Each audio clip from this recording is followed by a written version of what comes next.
vídeo nós vamos aprender como podemos distinguir entre o corpo, alma, espírito, coração e mente. Expressões que encontramos na Bíblia. Tanto no hebraico quanto no grego, a palavra espírito é idêntica à palavra vento, ou seja, no grego é a mesma palavra. Não que significa a mesma coisa. E isto enfatiza o que é invisível e poderoso. Entendemos que o espírito é o nível mais alto de nosso ser, pelo qual conhecemos a Deus e somos capazes de nos relacionar com Ele. O termo hebraico, ou seja, no Antigo Testamento, traduzido como alma, aparece 475 vezes. Também é traduzido como vida e aparece 115 vezes. Ela é traduzida também como pessoa e aparece 29 vezes. E é traduzido como mente, aparece 15 vezes. E é traduzido também como coração e aparece 15 vezes.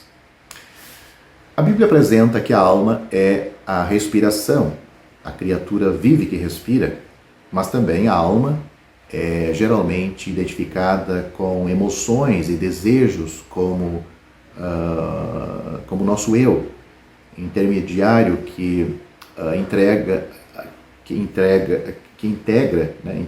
faz parte o espírito imaterial com o corpo físico, ou seja, a alma e o espírito são imateriais e o corpo físico. No entanto, praticamente todos os aspectos do pensamento, emoção e vontade são atribuídos de forma intercambiáveis à alma e ao espírito. Hebreus capítulo 4, versículo 12 sugere que somente Deus é capaz de dividir alma e espírito. Alguns sugerem que espírito é o princípio de vida dada por Deus e alma é a vida resultante no indivíduo. O termo hebraico do Antigo Testamento, traduzido como coração, aparece 508 vezes. Também ela é traduzida como mente, aparece 12 vezes. Coração e mente são coextensivos em muitas passagens, mas em outras passagens, como Filipenses capítulo 4, versículo 7, coração equivale às nossas emoções, enquanto mente se relaciona aos nossos pensamentos.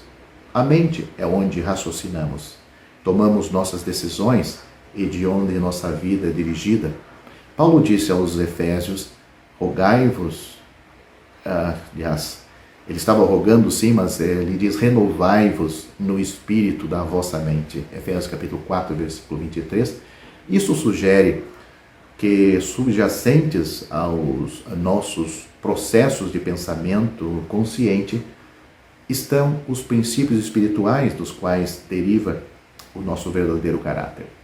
O corpo é a parte física do nosso ser, através do qual nossa vida espiritual interior e nosso caráter são expressos e conhecidos.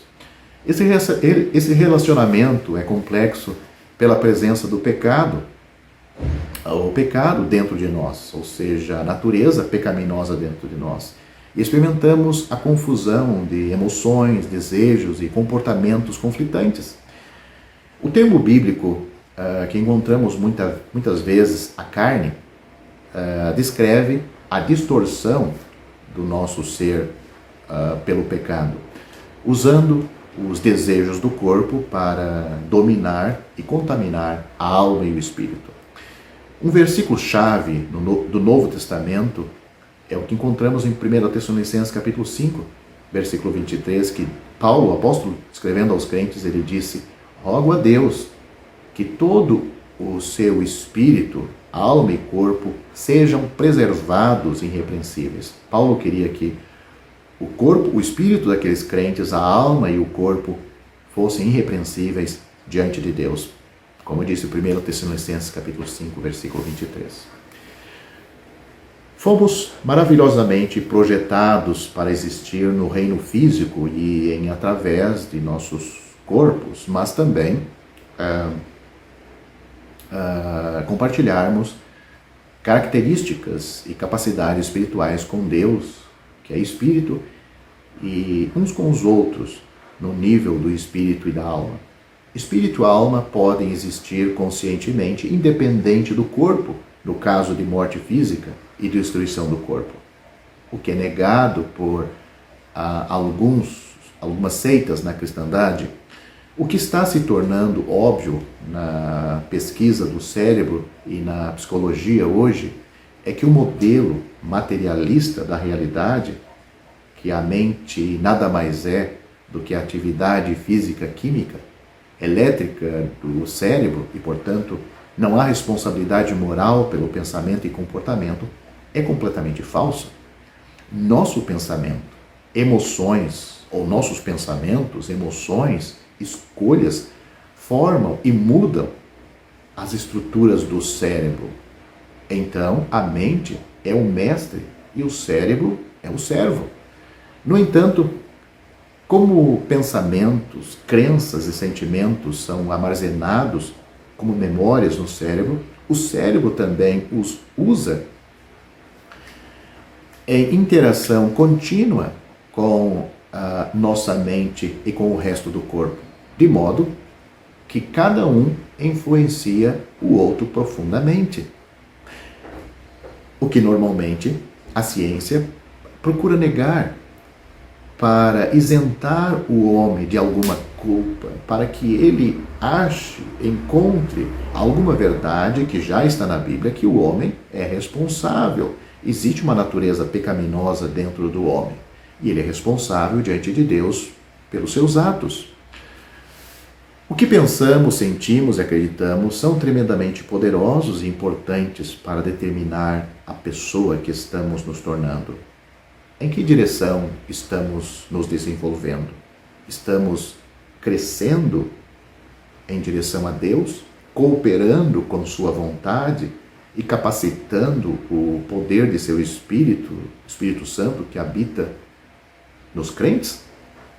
Ele trabalha no mundo dos pecadores para convencê-los do pecado, da justiça e do juízo. Se assim for, os crentes vão experimentar integridade substancial, santidade de caráter e vida eterna agora, com a grande perspectiva de estar com Cristo e com Ele. Andar como Cristo aqui e estar com Ele para sempre, muito em breve.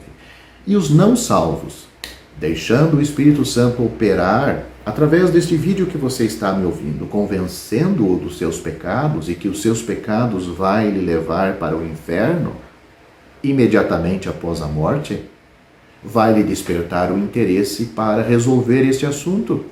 E a Bíblia apresenta a solução e a única solução.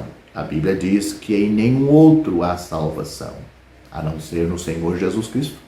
Em nenhum outro há salvação, porque também debaixo do céu nenhum outro nome há dado entre os homens, pelo qual devamos ser salvos. Só por Jesus é que nós somos salvos. Atos capítulo 4, versículo 12, o Senhor Jesus Cristo disse que Deus amou o mundo de tal maneira que deu o seu Filho unigênito para sofrer na cruz. Deu o seu Filho unigênito para que todo aquele que nele crê não pereça, mas tenha a vida eterna. Deus enviou seu Filho ao mundo não para que condenasse o mundo, mas para que o mundo fosse salvo por ele. Quem crê nele não é condenado, mas quem não crê já está condenado, porquanto não crê no nome do unigênito Filho de Deus. Esta mensagem, estas palavras do Senhor Jesus, está em João capítulo 3, a partir do versículo 16. Você que me ouve não é mais ignorante sobre este assunto. Sem a salvação, você está perdido no caminho para o inferno. Você precisa de um Salvador com urgência. Você pode passar a sua vida ignorando isto, mas enfim você vai se encontrar com Deus. Encontrando-se com Deus, sem o dinheiro para entrar no céu, o dinheiro que não é físico, mas é espiritual, sem o valor da obra de Cristo, sem o Salvador. Porque o Senhor Jesus Cristo disse que o caminho para o céu é Ele. Ele disse, eu sou o caminho, a verdade e a vida, ninguém vem ao Pai senão por mim. João capítulo 14, versículo 6, ele também disse: eu sou a porta, se alguém entrar por mim, vai ser salvo. João capítulo 10, versículo 9, ele também disse: eu dou-lhes a vida eterna, e nunca hão de perecer, e ninguém pode arrebatar essas pessoas da minha mão. João capítulo 10, versículo 28. O apóstolo Pedro disse que ele, Jesus, padeceu pelos pecados, o justo pelos injustos, para nos levar a Deus. 1 Pedro capítulo 3. O que você está esperando? Morrer em seus pecados e ir para o inferno? Não espere mais. Não corra esse risco. Não seja tão ingênuo de esperar que o padre, o pastor, o missionário, ou algumas velas ou oração pode mudar o seu destino eterno. Quando você não quis mudar em vida, não pense que outras pessoas vão fazer isto por você. Elas não vão, ninguém vai. Nem Deus pode mudar o seu destino na eternidade se você não quis mudar quando estava em vida. Você vai estar na eternidade, você vai estar no lugar que você escolheu em vida. Vocês podem pensar, está dizendo: eu quero escolher um bom lugar para mim, eu quero o céu. Para ir para o céu, você tem que começar a viver a vida do céu. Quando você planeja uma viagem fora do seu lugar de conforto, você precisa estar preparado para aquela viagem. Mala pronta, roupas adequadas, passagem, dia, hora, tudo pronto. Você vai sair do seu ambiente de conforto. A mesma coisa. Para você ir para o céu, você já tem que começar a vida do céu. Sabe aqueles crentes que você ignora? Aqueles crentes que leem a Bíblia, oram? Você tem que começar a viver esta vida. Não quer?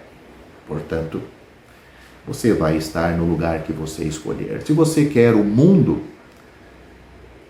que jaz no maligno, o mundo que está sendo enganado pela sua própria natureza e pelo diabo, infelizmente, é o que você terá na eternidade. Eu já fiz a minha decisão, faz anos.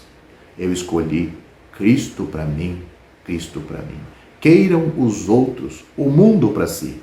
Queiram eles riquezas e delícias aqui. Mas eu escolhi Cristo para mim, Cristo para mim. Eu animo você a fazer o mesmo, antes que seja tarde. Crê no Senhor Jesus Cristo. Você também será salvo. Ao findar o labor desta vida, quando a morte ao teu lado chegar, que destino há de ter a tua alma? Qual será no futuro o teu lar?